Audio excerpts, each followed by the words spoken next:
Hi there, boys and girls. Today for story time, we're going to read Fire, Fire by Gail Gibbons. Sorry it's so late. Had to go to Enid and get groceries again. Means it's going to take a little while. Fire, fire in the city. In an apartment house, a breeze has blown a towel up into the flame of a hot stove. A fire begins. The smoke alarm screams.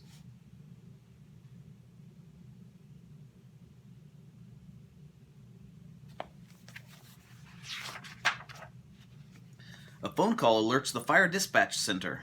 Instantly, a dispatcher calls the firehouse nearest the fire. Remember, if there's an emergency, you call 911. Somebody will ask, "What's your emergency?" A loudspeaker blares out the address of the fire, and the firefighters go into action. They slide down brass poles to the ground floor where the fire engines are and hurry into their firefighting gear. Then they take their positions on the fire engines.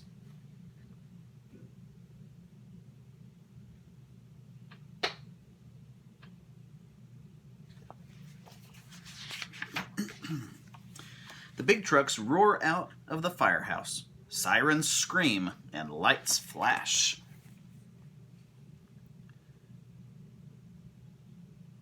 Remember, the flashing lights and sirens means you need to pull over, stay out of the way. The fire engines arrive at the scene, and the fire is bigger now. The fire chief is in charge, and he decides the best way to fight this fire.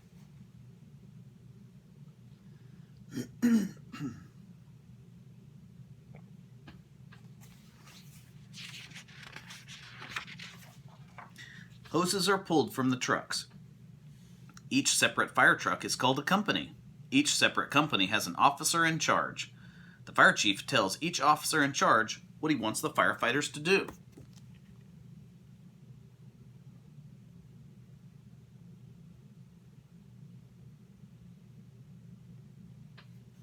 Firefighters are ordered to search the building and to make sure no one is still inside. A man is trapped. A ladder tower is swung into action, and the man is rescued quickly. See the man trapped? There's a ladder truck to go right up and get him.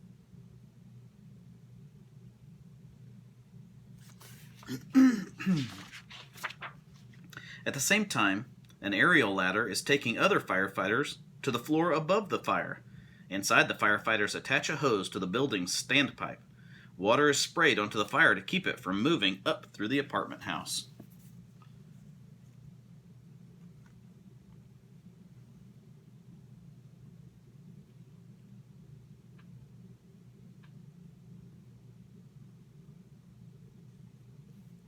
Now the aerial ladder is swung over to the roof of the burning building. Firefighters break holes in the roof and windows to let out poisonous gases, heat, and smoke before they can cause a bad explosion. There's less danger now for the firefighters working inside the building. That's called ventilation.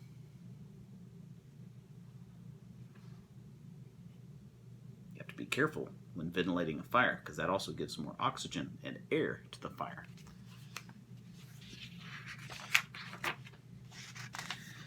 Firefighters are battling the blaze from the outside of the building too. Fire hoses carry water from the fire hydrants to the trucks. Pumps in the fire trucks control the water pressure and push the water up through the discharge hoses. Streams of water hit the burning building and buildings next door to keep the fire from spreading. Sometimes you'll see firefighters spraying the building next door. It looks kind of silly, but the heat can actually cause the building next door to catch on fire. It gets so hot when you're close to the fire that the next building might start burning. That's a defensive type of action. The fire is now under control. With everybody working together, they can put the fire out. The fire is out, and the firefighters clean up the rubble. Back at the firehouse, they clean their equipment and make an official report on the fire.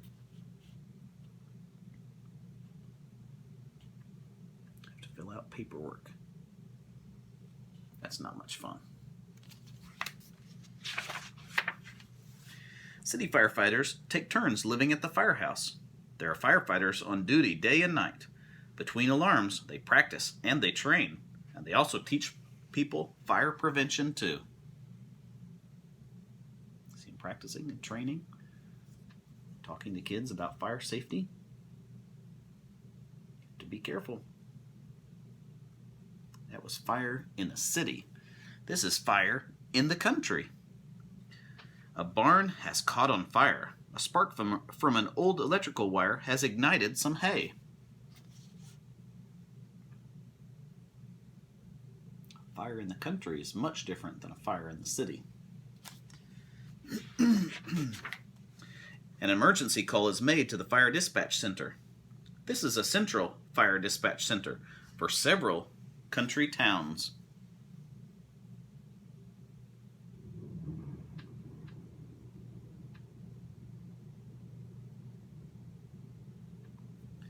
The dispatcher, calls the volunteer firefighters in the town where the fire is. They get the message on their beepers and phones, and volunteer firefighters must leave their jobs or homes to answer a fire alarm day or night. They don't live at the firehouse. We have a volunteer fire station. That's what I do. Remember, I teach. If there's a big fire, I may have to go help. Or Mrs. Willensick, she's a firefighter too. The volunteers hurry into their firefighting gear that they keep in their cars. Some go to the firehouse to get the fire trucks. Others will meet the trucks at the fire. We have to leave our work and go to the fire station. Get our gear, get the fire trucks, and ready to go. Here come the volunteers. There isn't a fire hydrant here to supply the water. The pumper truck carries its own water. It pumps the water through the hose onto the fire.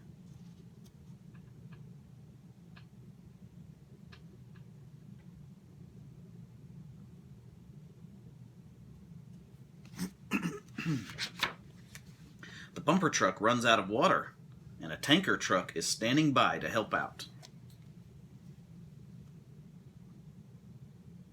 Our tanker truck carries over 3,000 gallons of water. If you have a swimming pool at your house, it's about as much as your swimming pool has. This fire is big. It might spread to the farmhouse. The fire chief calls the dispatch center for more equipment and more firefighters. Another town is called for help. This time an alarm is sounded from the firehouse. If it's a big fire, we call some of the firefighters in the next town. It's called mutual aid. They'll come over and help us. 2 more pumper trucks arrive with volunteers. There's a stream nearby, and water from the stream is sucked up through a hose into one pumper truck and then pumped along the other trucks. The trucks spray water onto the fire, and the fire starts to die down. They can suck up water, push the water to another truck, it goes to the next truck, it goes to the fire.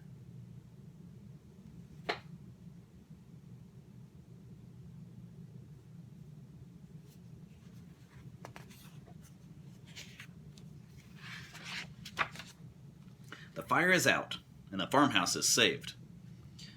The chief makes notes for his official report, while firefighters help clean up.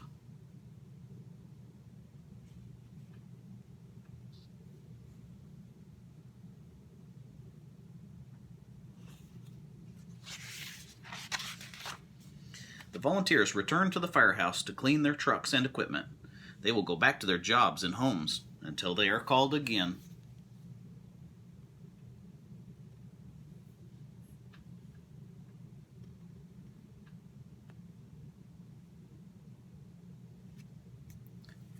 Fire in the forest. Lightning has struck. It hasn't rained for a long time, and the ground and trees are very dry. A fire begins. In a fire tower, a lookout spots a plume of smoke. He radios the forest ranger station to report the fire. You live near a forest, There might be lookout towers way up high to see over the forest.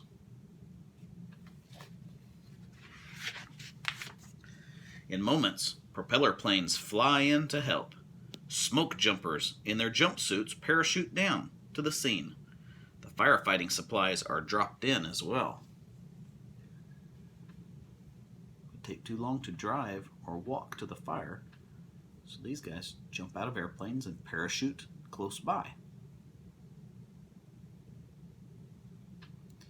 The firefighters cut down trees and dig a fire stop, or a fire break, a cleared area in front of the fire. A bulldozer arrives to help clear too. The ground is doused with water, and now the fire can't spread. Overhead, a plane sprays chemicals to smother the flames.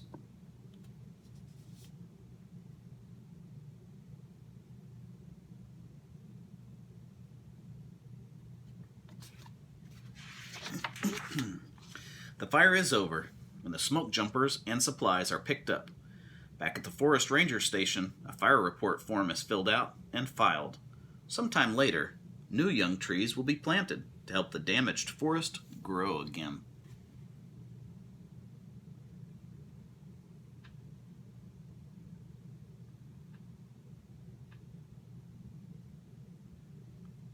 How about fire on the waterfront? Some oily rags in an old pier building have begun to burn. The fire faces out over the water, and fire trucks can't get close enough to fight it. Fire boats, floating fire companies, must answer the alarm. Did you know there are firefighting boats?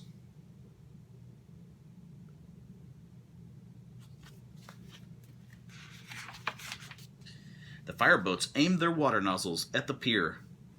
The big pumps in the boats suck up large amounts of water and force it through the nozzles. Jets of water stream out onto the fire.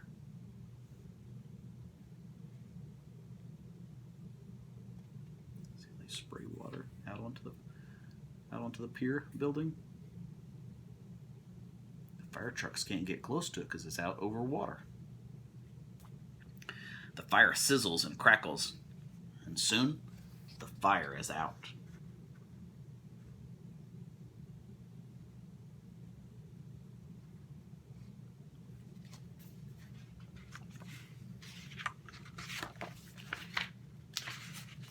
Firefighters clean up and write their report. Back with the other fireboats, they will patrol the waters on the alert for the next fire emergency.